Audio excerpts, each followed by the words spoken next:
Di sini salah satu sifat orang munafik adalah mereka mengucapkan sesuatu ucapan kekafiran, tapi ketika ditangkap terus diajukan ke Nabi Muhammad, diproses, mereka bersumpah demi Allah mereka tidak mengucapkannya.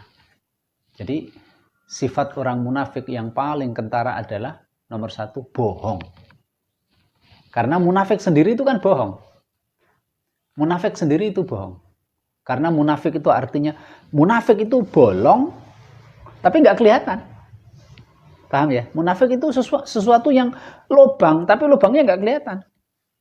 Orang munafik itu kan hatinya kafir, tidak percaya kepada Allah, tidak percaya Nabi, tapi kelihatannya ya sholat, ya puasa, ya zakat, ya ikut Nabi memerangi orang kafir, gitu kan? Nah, gitu. Makanya bohong. Kebohongan mereka itu akan kelihatan ketika mereka mengucapkan ucapan kekafiran, menghina Nabi, menghina agama, terus ketika diproses mereka mengatakan yahlifuna billahi ma qalu. Demi Allah saya tidak mengucapkan itu. Bohong padahal dia mengucapkan. Nah, itu ceritanya begini. Imam Ibnu Jarir At-Tabari, beliau menceritakan dari sahabat Qatadah. Ya. Suatu hari ketika dalam perjalanan dari kabilah Bani Mustalik menuju ke Madinah, Rasul sebelumnya itu Rasul mengutus sahabatnya untuk pergi ke kaum Bani Mustalik untuk memerangi mereka karena Bani Mustalik melanggar. Nah, orang munafik juga ikut. Di antara yang ikut gembongnya munafik Abdullah bin Ubay bin Salul. Ketika pulang dari Bani Mustalik itu di perjalanan, ya, antara istilahnya anak buahnya Abdullah bin Ubay bin Salul dengan sahabat Nabi cekcok, Mas, berantem. Nah, kemudian Abdullah bin Ubay bin Salul kan membela teman dia kan yang sama-sama munafik. Ya, Abdullah bin Ubay bin Salul mengatakan, "Ala tansuru akhaukum wallahi ma misluna wa mislu Muhammadin illa kama qala al-qail sammin kalbak ya'kulka." Wa qala la irja'na ila al-madinati la yukhrijanna al-'azzu minhal adal. Ketika anak buah dia dengan sahabat Nabi cekcok gitu, dia bela anak buahnya. Kemudian dia berkata kepada sahabat-sahabat Nabi yang lain, "Hei sahabatnya Muhammad, ayo bela temanmu itu.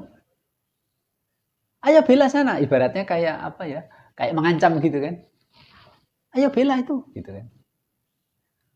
Memang kami dengan Muhammad itu ibaratnya seperti orang yang memelihara anak macan. Kalau di sini istilahnya samin kalbak yakul. Artinya berilah makan anjingmu.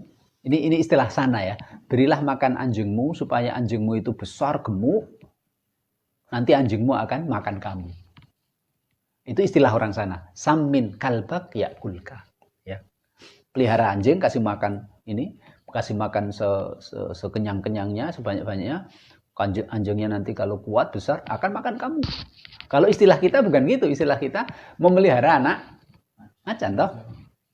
Kita dengan Muhammad itu seperti memelihara anak macan. Artinya macan itu udah gede malah makan kita. Muhammad itu dari Mekah itu diusir sana, kita kasih tempat di Madinah gini, malah kekuasaan kan dipegang Nabi Muhammad toh di Madinah. Kita ini dengan Muhammad itu seperti orang melihara anak singa aja. Jadi Nabi Muhammad itu dianggap anak singa gitu, membahayakan. Terus dia mengatakan, nanti kalau aku sampai ke Madinah, orang yang lebih mulia akan mengusir orang yang lebih hina. Yang mulia dia, yang lebih hina Nabi. Menghina Nabi kan? Nah itu. Omongan dia kedengaran salah satu sahabat Nabi, dilaporkan. Sampai di Madinah lapor. Terus dipanggil dia. Ketika dia dipanggil Nabi Muhammad, ya itulah. Yahlifuna billahi ma qalu wa laqad qalu kalimatal kufri wa kafaru ba'da islamihim. Ternyata sumpah-sumpah demi Allah Nabi, demi Allah saya enggak ngomong gitu, demi Allah saya ngapus. Itulah orang munafik. Makanya kalau orang Islam itu Jangan sampai lah kalau orang Islam itu berbuat salah lah, pernah lah, iyalah. Tapi kalau bohong ini bahaya. Kalau yang namanya kepleset berbuat dosa itu ya semua orang nggak akan bersih kan. Gitu. Tapi kalau dosa bohong ini loh jangan sampai diulang lagi, jangan sampai lah bohong. Karena itu merupakan salah satu pokok dasar sifat orang munafik. Kita jangan sampai niru sifat orang munafik. Kemudian sebab nuzul yang kedua, ya, sebab turun ayat yang kedua ini adalah apa yang diriwayatkan oleh Imam Bukhari. Ya. Imam Bukhari meriwayatkan sebuah hadis ya, dari sahabat dari sahabat Zaid bin Arqam. Nah, ceritanya mirip seperti itu. Sahabat Zaid bin Arqam ini mendengar orang munafik. Nah, orang munafik ini ya ikut mendengarkan Nabi sedang berkhutbah.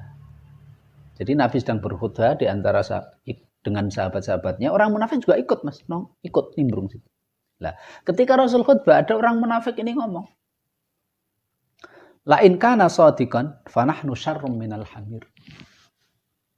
Kalau apa yang disampaikan Muhammad itu betul, berarti kita ini lebih hina dong daripada keledai.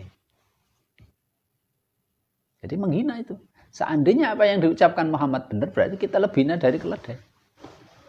Maunya itu mengatakan apa yang disampaikan Muhammad itu nggak benar itu. Kalau benar, berarti kita ini. Ya, jadi kita ini seperti keledai. Jadi ada Masya Allah, mereka pintar, ada dua. Itu dipahami bahwa apa yang disampaikan Muhammad itu nggak benar kan gitu. Pemahaman yang kedua berarti Nabi Muhammad itu menghina mereka, gitu kan? Paham ya? Jadi menghina mereka dianggap mereka sebagai keledai. Itu kan menghina Nabi dan lain sebagainya itu. Menuduh ajarannya tidak benar atau menuduh Nabi menghina manusia gitu. Akhirnya itu didengar oleh Zaid bin Arqam. Akhirnya Zaid bin Arqam lapor kepada Nabi. Nabi, ada orang gini-gini. Siapa orangnya itu? Panggil. Terus tanya Nabi. Kamu ngomong gitu? Dia orang munafik. Dia bersumpah. Demi Allah, saya nggak ngomong gitu, Rasul. Masa saya ngomong sama gitu, Rasul? Manis ucapannya, Mas. Ucapannya manis. Pintar bersilat lidah. Ditambah dengan sumpah demi Allah. Sumpah palsu, sumpah bohong itu. Akhirnya ketika dia sampai sumpah begitu, Rasul kan percaya saja. Ya. Karena sumpah itu kan atas nama Allah. Sudah, kalau orang bersumpah demi Allah atas nama Allah. Sudah mentok itu sudah. Mau diapakan sudah. Ternyata juga tidak ada saksi, nggak ada apa-apa kecuali Zaid bin Arqam tok. Kecuali kalau ada saksi lain, ada bukti, ada saksi lain, ada apa, nah, itu bisa diproses gitu. Cuma ini nggak, cuma yang dengar cuma Zaid bin Arqam. Ada saksi Zaid bin Arqam? Nggak ada, cuma aku Rasul yang dengar. Ya sudah. Kamu nggak bisa mendatangkan saksi, sedangkan dia berani bersumpah kalau dia nggak mengucapkan, berarti dia menang. Dibiarkan. Zaid bin Arqam akhirnya sedih.